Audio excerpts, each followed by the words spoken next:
Hi everyone, I am recording a screencast video lecture for Module 4, and I'm going to talk about, really you've got one major assignment this week. It's the peer review and the summary and strong response draft, so I'll be talking about that the most.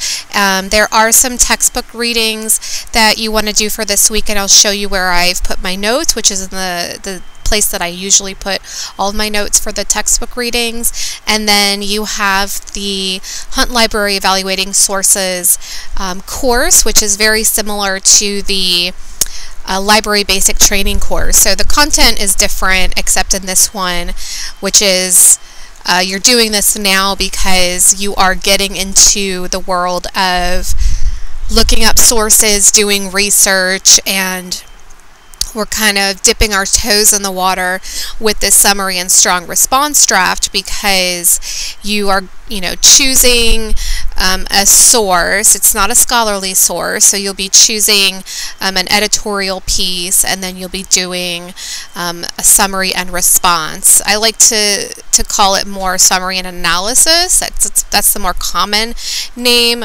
rather than strong response. It means the same thing, so you'll hear me refer to it as summary and analysis. But just to give you some glimpses of where I've put things, under the handouts and resources, I've added some student samples that I'll probably open up toward the end of this video lecture, but I've got 4 samples here from previous students for the summary and strong response. I have the first 3 are A papers, and just always keep in mind that even though it was graded as an A, it doesn't mean that it's perfect. There's always room for improvement with the writing and other things like that. But they did, in terms of the criteria for the assignment, they did do that. They executed it well. So I chose these 3, and I also wanted to give an example of what a failing grade looks like for the summary and strong response. There's a variety of ways that and I'll open this one up for you also to see, but there's a number of ways that you cannot get a good grade or get a passing grade for this assignment.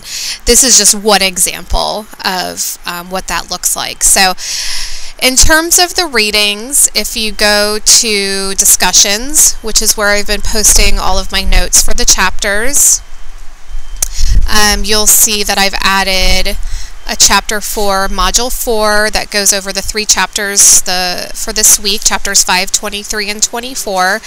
And I go through, this is a little bit longer because I add a lot to what Dively talks about. So of course I start with chapter 5, and I kind of just go through the different things she talks about. So the chapter 5, the first chapter for this week, is on research strategies. So I kind of talk about, this is the purpose and the objective of her chapter, and as always, I'm always trying to focus on the main takeaways or the things I think are most valuable, at least especially in consideration of the work that you're doing for that particular module week. I try to focus on those things. So for example, I tell you, and I've got it underlined here, whereas Dively talks about the primary and secondary research for our course, English 123, you're not going to be doing any secondary research. So you're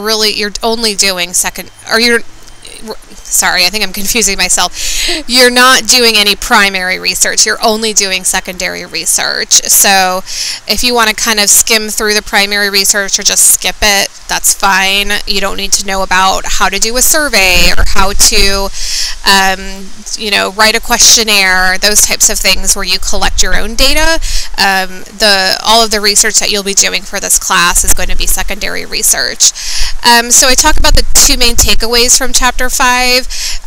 The first one is this idea that research is not exclusive to academic context, and the second one, which also has to do with the Hunt Library Evaluating Sources activity, is this concept of credibility and building ethos as a writer. So Dively spends time in this chapter talking about that and the importance of you want to find credible sources and that in itself helps you become a more credible writer.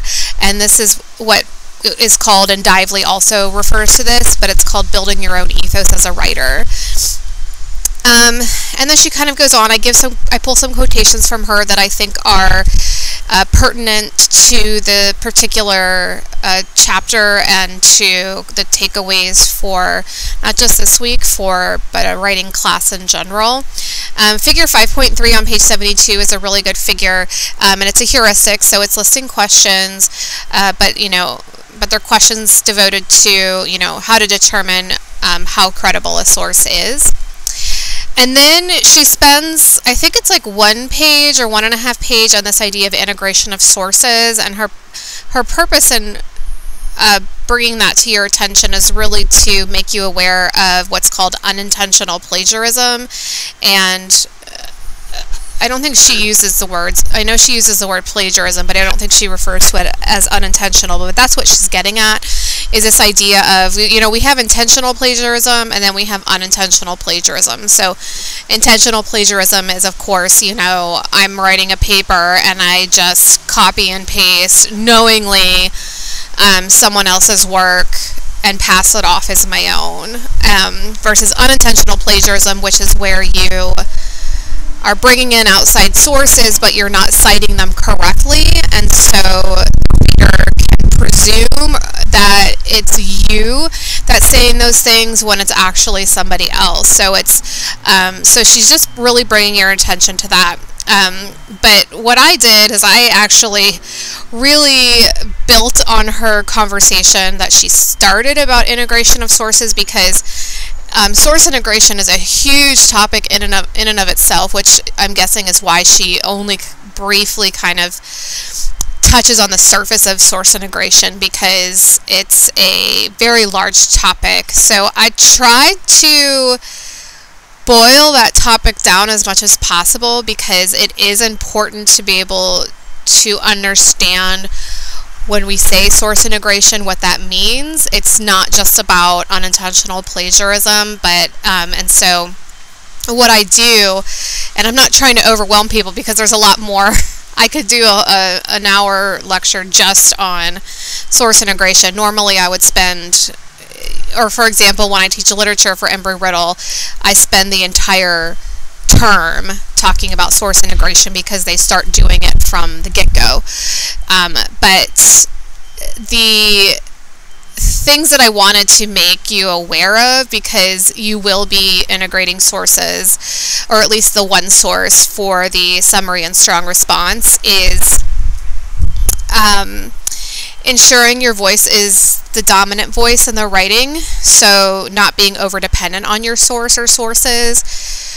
The second bullet point is something, and these are things that student writers always have a hard time with, and that's because these things are not easy.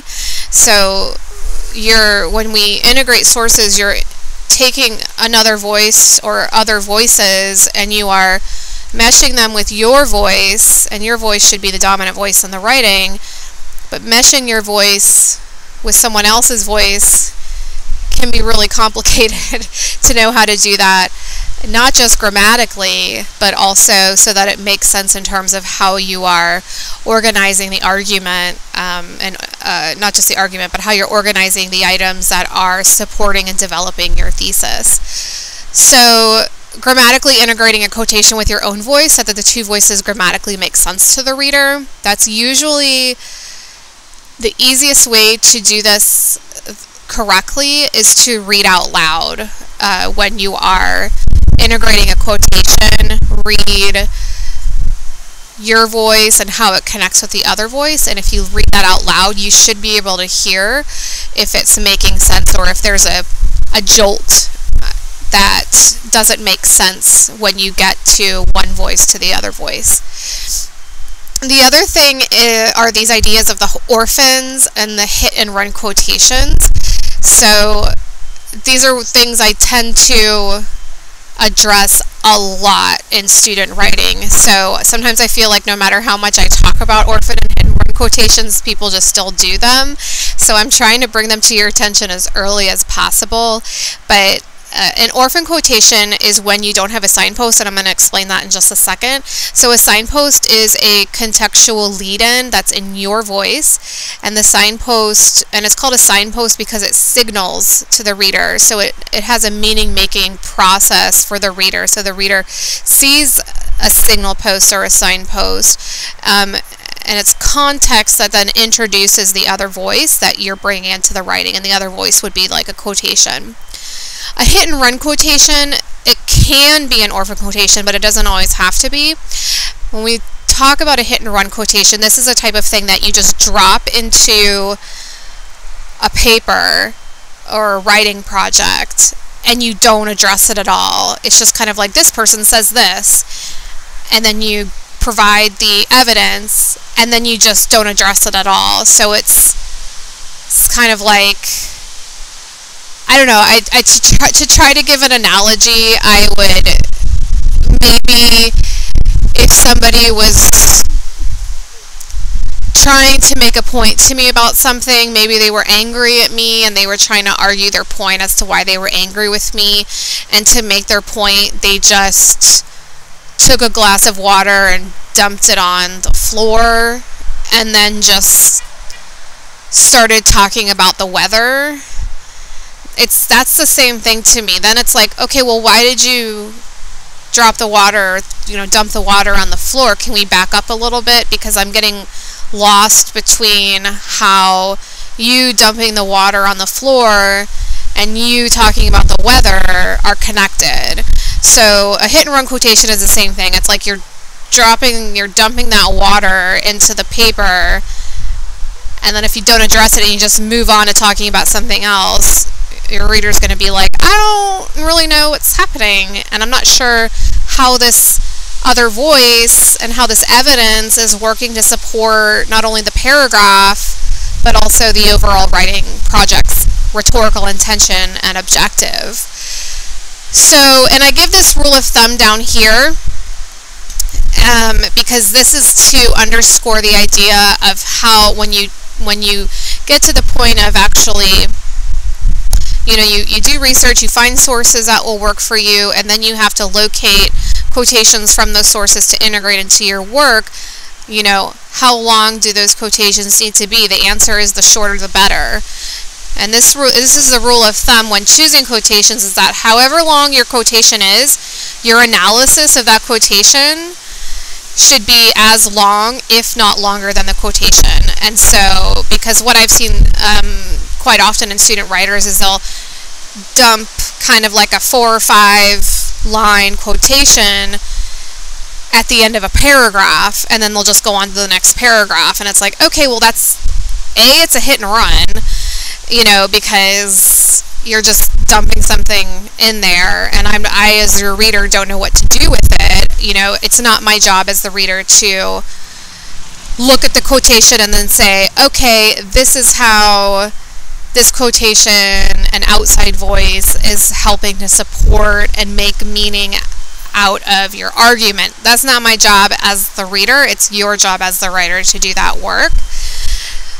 And then you also never want to end a paragraph with a quotation or paraphrase. So what I did to try to do this, I didn't just want to tell you the information. I wanted to give you some what's called the contextual instruction that I talked about a little bit before. I did give you a paragraph of mine, and what I did here is I wanted to show you source integration at work, and also how to structure a paragraph. So this is one paragraph I've written for a writing project I'm working on. It is an MLA, so just disregard the MLA and text citations. But so what I do is, and I give you the kind of the legend, I guess is what it would be called, what the different highlighted colors mean. But essentially, the pink up here is the topic sentence. So the topic sentence should always be in your voice. Student writers struggle with writing topic sentences because the topic sentence needs to be a mini thesis for the paragraph, because you have, and this is it makes more sense when we're talking about kind of a full-blown essay, but you do need to have this in your, particularly the response paragraph in your summary and strong response, because you don't want to dawdle, so to speak, at the beginning or waffle. You need to get right to the point. But this is the topic sentence. The green are the signposts. The yellow are the quotations, and the blue is my analysis. So the first thing, and I actually have recommended this highlighting technique to people who have struggled with overdependence on sources, is if it can help to visually see how much of the writing is in your voice and how much of it is in other people's voice. So right now the yellow is other voices. So those are the quotations that I'm bringing in. All of the other colors, the blue, the green, and the pink, that's all me. So right away we can see that my voice is dominating the paragraph, which is good. But the signpost, right? So this is a quotation. So I've got, and the green is the signpost. So this here, I actually have this as one sentence where I'm integrating two, this is one source that I've just taken two quotations from them and kind of split them up into one full clause. So I've got the first signpost that says, this author employs Marxist theories of ideology in order to argue that, and then I give the quotation followed by, this is an MLA citation. And then I'm continuing suggesting that, right? So I'm leading in with something, and then I have another quotation, and then I have another signpost here, like likewise, viewing genre as ideological situates genre as, and then I pop in that evidence, and then I go on to unpack all of that in my analysis. So now if I didn't have these green bits here, if I just had, if I just ended this sentence here with discourse, and then I just started with a text genre is its use value, and I just gave that quotation, that would be an orphan quotation because I would have no lead-in from me to let my reader know, okay, FYI, I'm bringing in somebody else's voice. Let me give you some context about how that's working here. So that's what signposts look like. And in terms of how paragraphs are set up, the one thing I do not good in this paragraph is I end it with a quotation. So, and I even say it down here. I say I do the wrong thing in this paragraph by ending the paragraph with a quotation. I do, in my writing, I have a bad habit of doing this. So when I go to revise this, I would provide analysis. So I would provide something that would look blue after that. In terms of how this is structured as a paragraph, this is, I would say, I actually did a pretty decent job of structuring it how a paragraph should be structured, maybe because I've been writing paragraphs for a long time. But what you want to do, right, a paragraph is a diamond shape, so you start off really narrow with your topic sentence that says this is how we're confining, this is what we're confining the paragraph to, and then you widen it by bringing in evidence, which is what I do. I bring in evidence right away. And then you work on analysis, which is the blue part. So I've given my topic sentence. I'm right away dropping in evidence. Then I'm explaining how this evidence is important to the overall paragraph and the overall paper as a whole. I bring in a little bit more evidence to more fully corroborate what I'm trying to say. And then I unfortunately end with a quotation. I should be ending with analysis, which with the blue. And again, analysis and strong response, those are the same, relatively the same thing. And I'm saying you don't want to end with a quotation because, to reiterate the shape of the body paragraph as being a diamond shaped, and this is in the visual guide to an academic essay that I uploaded, right? We start off narrow with a topic sentence, we widen it by bringing in other sources, so we're adding to our own voice. Then we bring in analysis, then we start to close it out by kind of emphasizing ideas that are important and connecting it back to the thesis. And then it's supposed to end in a point or end with a narrow idea that is, okay, here's what this paragraph ultimately does for my thesis statement. I didn't do that here, so I did bad in terms of how the paragraph ended. So I wanted to give you like more information about integrating sources, because I feel like you're integrating sources in this summary and summary and strong response writing assignment, but I don't want to not use this as an opportunity to talk about source integration, because I don't want to wait until we're at that classical argument paper to be like, hey, guess what? There's all this stuff about source integration that I need to tell you about. Okay, so that's chapter 5. Chapter 23 goes over revision and editing, which Dively, our author, has talked about before.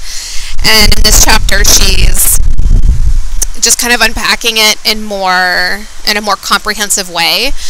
And her goal here, in my opinion, is really to convince, I was just thinking about chapter 24. In chapter 23, she's going over, again, here's what we do in revision and here's what we do in editing, and you don't want to do them both at the same time. So she brings up this idea of cognitive overload, which is where, and she brings this up because, and I talk about this here, because of how writing has changed with the age of computers, or what I should say, the composition process. So, and I'm guilty of it. I try to avoid it when I can, but really it's a convenience factor, is that as we're writing, we can just revise and edit at the same time. But in all writing pedagogy, and including our textbook, and including, I would agree that revising and editing at the same time is counterproductive to what you're trying to do. And that's because revision is one cognitive thing and editing is a different cognitive thing. So revision is where you are, looking at the larger, higher order concerns of the assignment and the assignment criteria. And editing is what you do last. And the best analogy I can think of is the actual job of an editor, which I have done. The editor does not get involved in the writing process until a piece of writing has gone through tons of stages of writing and revision and fact-checking and like index making.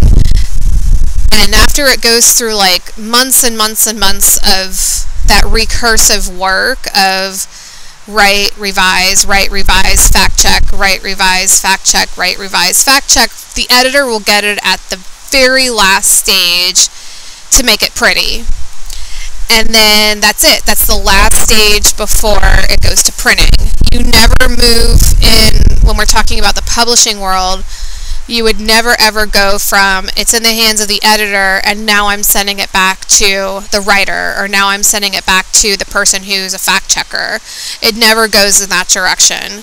The editor always gets it last. So, and that's the same thing in this case. Editing is always meant to be done at the very last thing. And I just give an example, and I say this is where you really do need to learn to compartmentalize your writing process. It's not easy to do. You just have to kind of figure stuff out as you go. But I give you an example of what I do in my writing process, especially when I'm overwhelmed, which is really all the time. But I'll say, like, today, and this is a very common goal that I'll have. Like, so today, my goal is 500 words. It can be one paragraph, it doesn't matter. I can write single space, double space, it doesn't matter. They can be the ugliest 500 words I've ever written, it doesn't matter. I don't care how it sounds. But the most important thing is that I need to get the critical thinking and the analysis and the ideas out and on paper. So I have to work through those larger, more intellectual things. And then I'm not even worried about organization at that point, because that's revision, then I can go in and like flip things around and move things. But once I've done all of that, and then once I do that, I'll let it sit for about at least a day, and then I'll go back to it. And once I'm kind of happy with it, then I'll go and refine it at the sentence level, and then I'll submit it, and then somebody will say, none of these ideas work, please redo the whole thing. So it's a very common part of the writing process. Dively does offer a nice list on page 406, which is the criteria for productive revision. So I highly recommend taking a look at that. And then I talk about here, one of the key takeaways is this idea that with effective revision, you have to have a willingness to let go of what you've already written. This is very difficult, and my experience with student writers over the years has been that they don't like letting go of what they've already written. I understand. I don't like letting go of what I've written either. I'm now, after almost 20 years of doing this, my motto is now kind of the path of least resistance. So it's like, oh, you don't like that? Okay, I'm taking it out. Bye. And then I get rid of it. So that's when you get to publication, it's just a matter of what's the easiest route I can get to get this published and get it off of my docket so I can get to working on the next piece. But I gave you an example from that. So from that paragraph that I showed you, it's from a 50-page chapter that I'm writing, and I spent 2 solid weeks writing it all day, every day. This was actually, I had 2 free weeks between, I think it was the November term and the February term at Embry-Riddle, and I had 2 free weeks, and so I said, okay, every day I'm going to work on this. So I just did. I spent about 8 to 10 hours every day, and I sent it to my director, and she took about a month and a half to get feedback to me, and she sent it back, and she said, and I just gave you the quote, she said, I don't think you're going to retain much, if anything, of this in the final version of this chapter. So she's basically saying, you're going to basically trash everything that you wrote for those 50 pages. I don't agree with it, but I do have to also give the people what they want, while still trying to maintain things that I believe in. But again, path of least resistance. So I still haven't gotten around to revising that because it's emotionally very hard to process. And then in chapter 23, she then ends her chapter by talking about editing.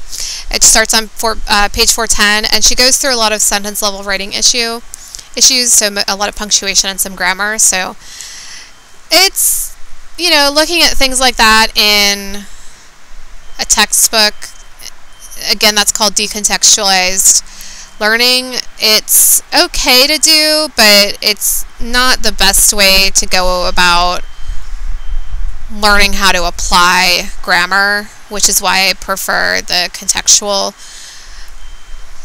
learning processes. So, but I mean, there's a figure in there that goes through kind of comma usage. So that's helpful. She does talk about stylized commas, which I completely disagree with. So that was one thing I said I wasn't going to say anything about it, and I said it. So, but anyways, that's how she ends her chapter 23. Chapter 24, this is all I have on it. It's peer and instructor review. Obviously, it is relevant because with the summary and strong response, you're also doing your first peer review for the class. There will be another one later on. And the purpose of this chapter is to give a sense of autonomy to students who are conducting peer reviews. And in my opinion, her goal behind writing this chapter is to say, look, there's going to be peer reviews and there's going to be instructor reviews, or what I call instructor feedback. You, as a peer, are not expected to respond like a teacher. Like, your rhetorical intention as a peer giving review to another peer is different from the rhetorical intention of an instructor providing feedback. So it's really meant to say, like, and then I talk about it, I have write this paragraph down here, and I said, and this is a quotation where she talks about, you know, you are not expected to respond as experts or as teachers, but I say, you know, Dively wants to emphasize that students, that you do have valuable things to offer in peer review, because a continued complaint, quote unquote, I didn't know what else to call it, among student writers is that they feel like they have nothing of value to say about a classmate's paper. I've heard this again and again and again over the years. And additionally, students often feel that, like, they only want the instructor's feedback, and so because of that, because they position the instructor as this kind of like all-knowing expert person in charge of their grade, like, only the instructor feedback is what matters. So why waste time on not only doing peer review but also providing peer review? But and again, I try to emphasize that this chapter underscores the concept that what students are asked to do in peer review is different from the feedback that an instructor provides, and what students can offer in peer review is actually valuable because you have you have your own set of eyes, and you're reading the same assignments and doing the same assignments as your peers. So, and part of her quote here, right, says, you know, you have considerable insight to offer other developing writers. So it's really to kind of emphasize the different rhetorical intentions and rhetorical situations that there are in feedback, to say that your peer feedback that you're going to get and you conducting peer feedback is as important as instructor feedback, and that's because of the different rhetorical situations and rhetorical intentions. Okay, that's the 3 chapters for this week. Sorry, I talked a little bit longer about that than I wanted, but I'm going to talk now about the summary and strong response assignment. And what I did, and I'll post what I did in the announcement where I post this video, is I kind of just made this because I feel like the way it looks in Canvas is confusing. I don't know why it's confusing to me, or if it's confusing to anybody else, but I just did this, and I included due dates on it, and I separated it into 2 things. I have the summary and strong response draft, and then I have the peer review. So, and then I give the dates for everything, because this is something we're going to be working on in Module 4 and in Module 5. So what you need to do for the summary and strong response draft is you need to locate an editorial, which is an opinion piece found on the internet. So you first want to do that, and then you're going to write a letter to the editor in response to the editorial. It doesn't have to be like a formal letter, like with the formatting, but you can do that if you want. And then it's saying, so what you want to do is you want this to be 2 paragraphs. You first want to summarize the editorial in 150 to 175 words. That's not a lot of words. It's really short.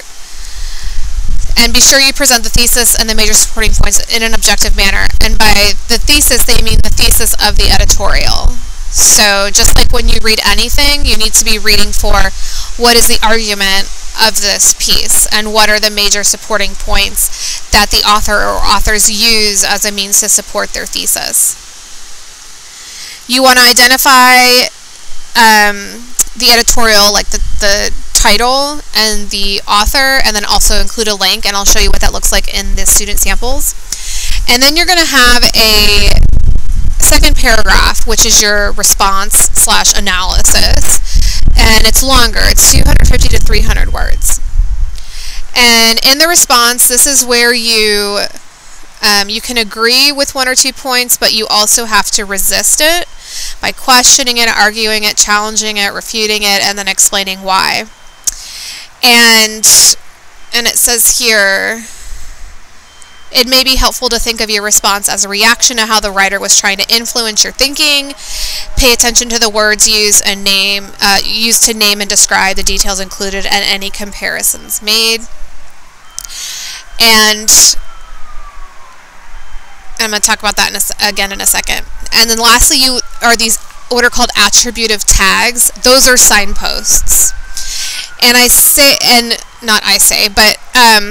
do say, but it's a common thing that in summary, well, first let me talk about summary and analysis. And I'm going to do that by just downloading one of these sample summary and analysis student samples that I uploaded, which are up here. Okay. So the thing students struggle the most with, is differentiating between summary and analysis. And I'm just going to call strong response analysis from here on out because it's just easier. You're going to have 2 paragraphs. So you can see in this student sample, there's 1 paragraph, and then, well, this one has 3, but that's okay. You can have more than, you only want 1 paragraph for your summary because it's super short. In the response, it can be 2 paragraphs, but it can just be 1. This person has 2 paragraphs. So summary, and if you've ever heard of Bloom's taxonomy is a cognitive hierarchy of cognitive faculties. So, and it's shaped like a pyramid, and at the bottom are what are considered the easier cognitive faculties, and at the top are considered the more difficult cognitive faculties to use. And let me just do a quick Google search for Bloom's taxonomy because I think a visual would be a little bit better maybe than me just talking about it. Did it? Okay, here it is. I don't know if that'll actually give it to me, but we will see in a second. Okay, this is good enough. I'll just make it bigger. Okay, so like I said, it's built like a pyramid. At the bottom, it goes from easiest to most difficult. And Bloom's taxonomy is usually used in education, in the education discipline, but we do use it in other disciplines as well because it's cross-disciplinary. But to summary, the act of summarizing and doing that cognitive work is within the remember and the understand. Because, right, in remember we have like to repeat, you know, and understand there's to describe, to report.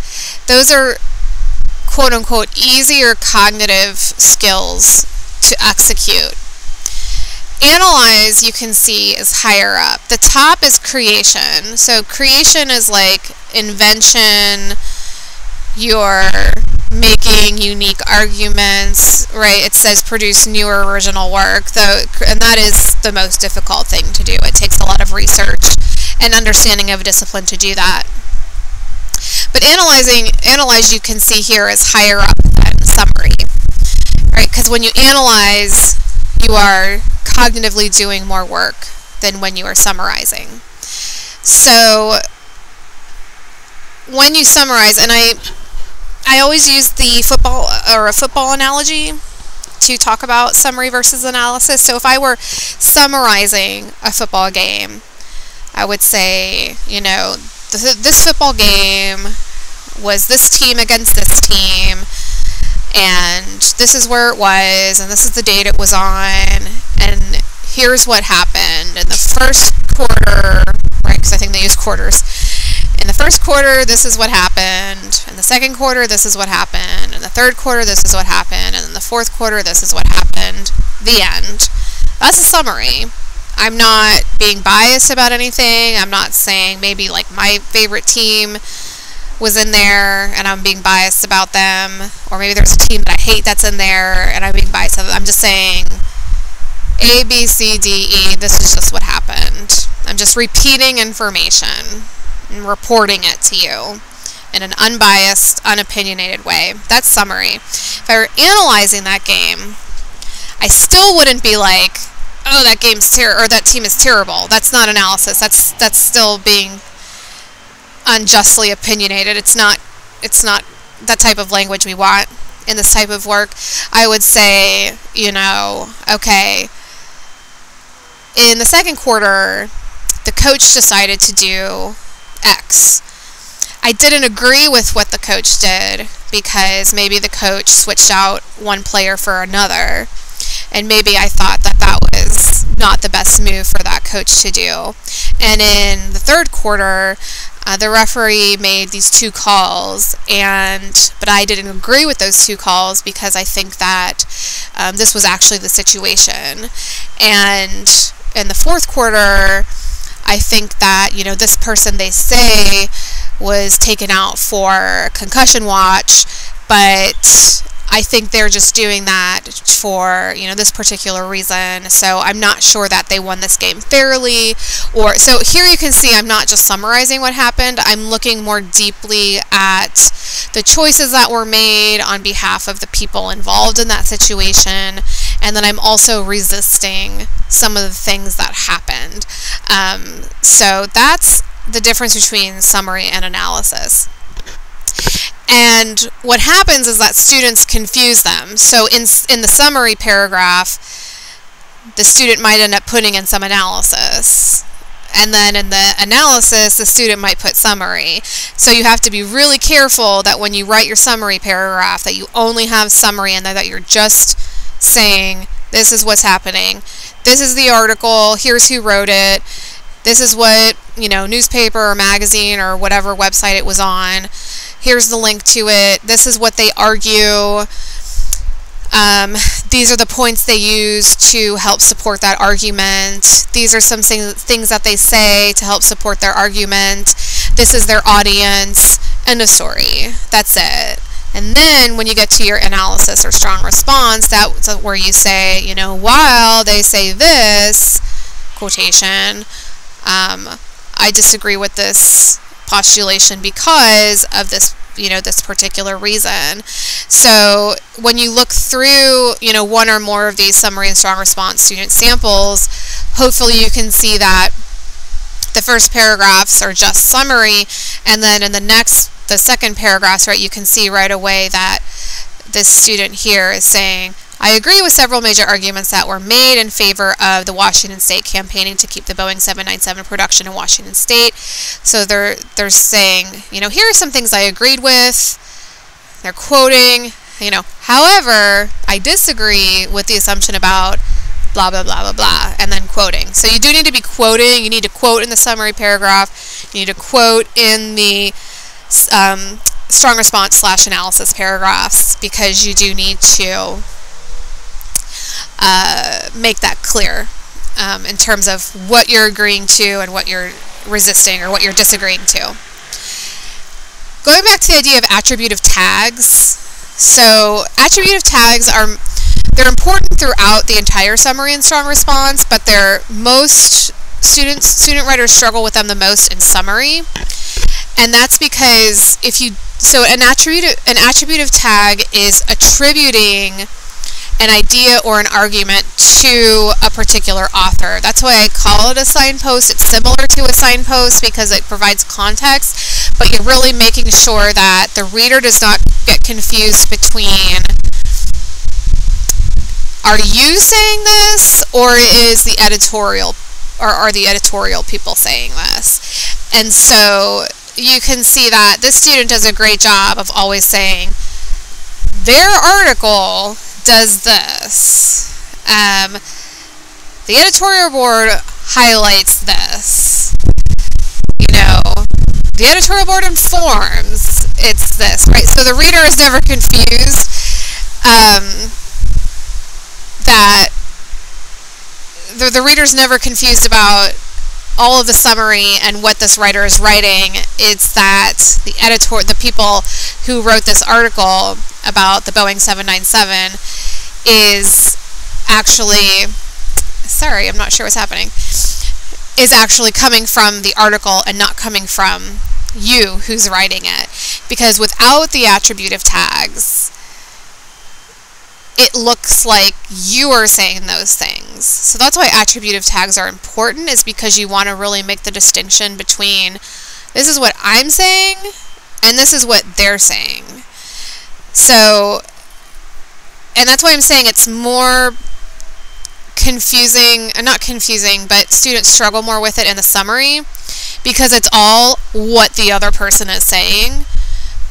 And it gets a little easier in the analysis because then it's much more, because you're in the position of being able to say, you know, I agree or I disagree with this person. It's easier to distinguish between what you're saying and what the people who wrote the article are saying.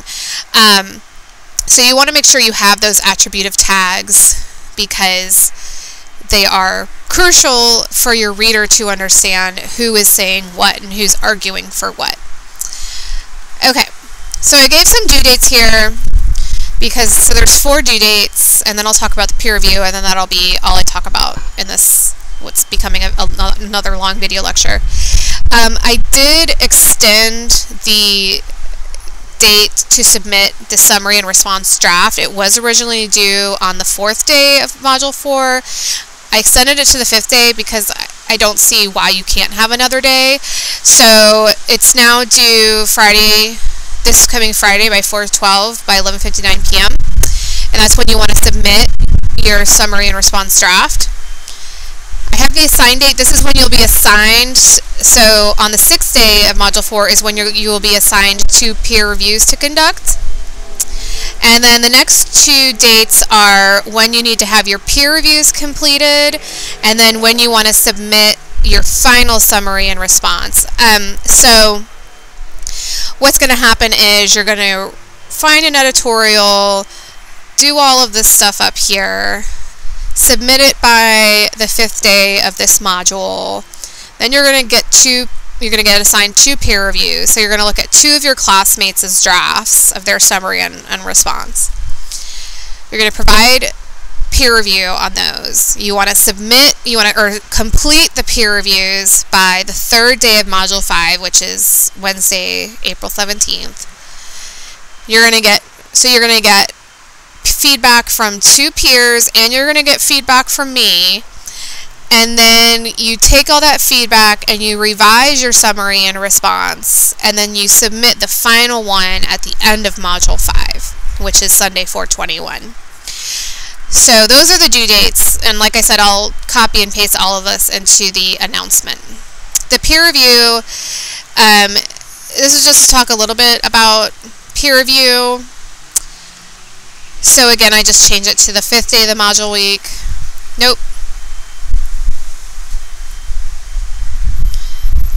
Let's just say 6th, right?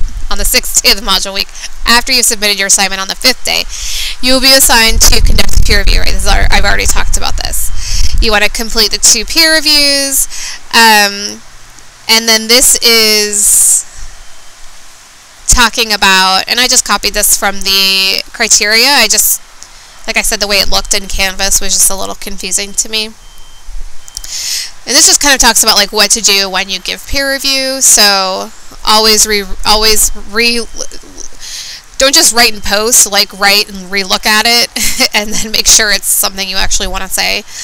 Give detailed responses that generate more in-depth conversations on the subject, and our author Dively talks about this in chapter 24. So she talks about that idea of formative feedback, which is you tend to get more from the instructor.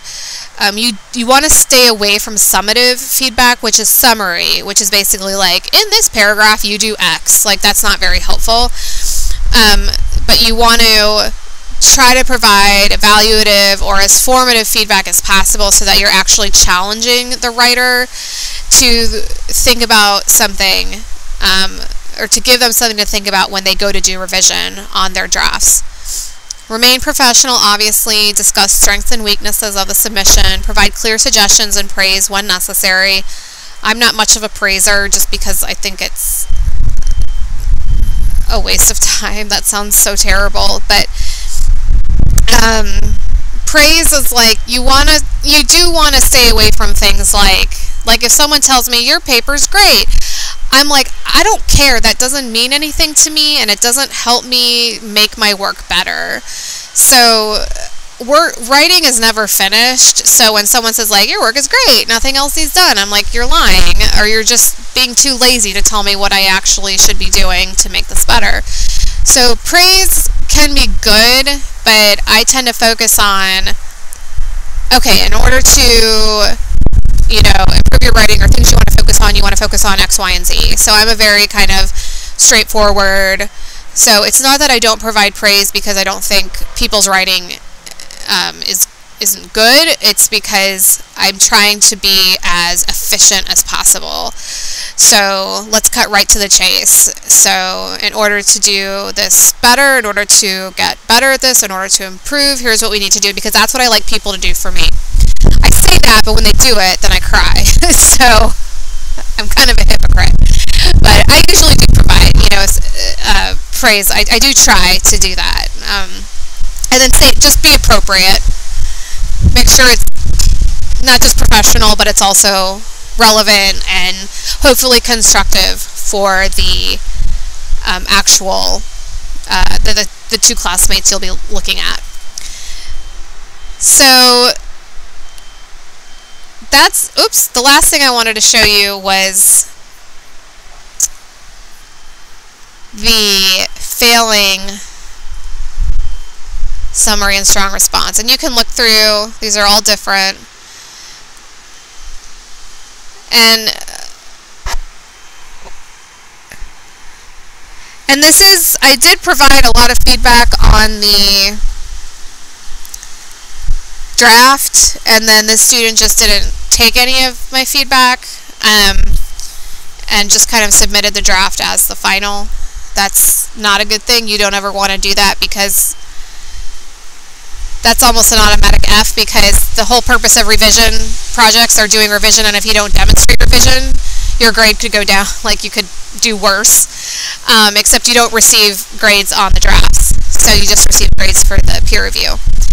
But I'm not going to go through this, but there's a lot of issues with this, but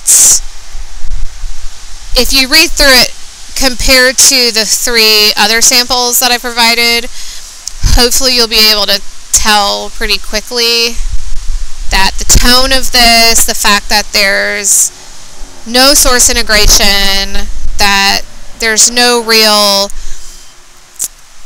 appropriate challenging or resisting of it in a productive way. So I could go on for a while about what this is missing, but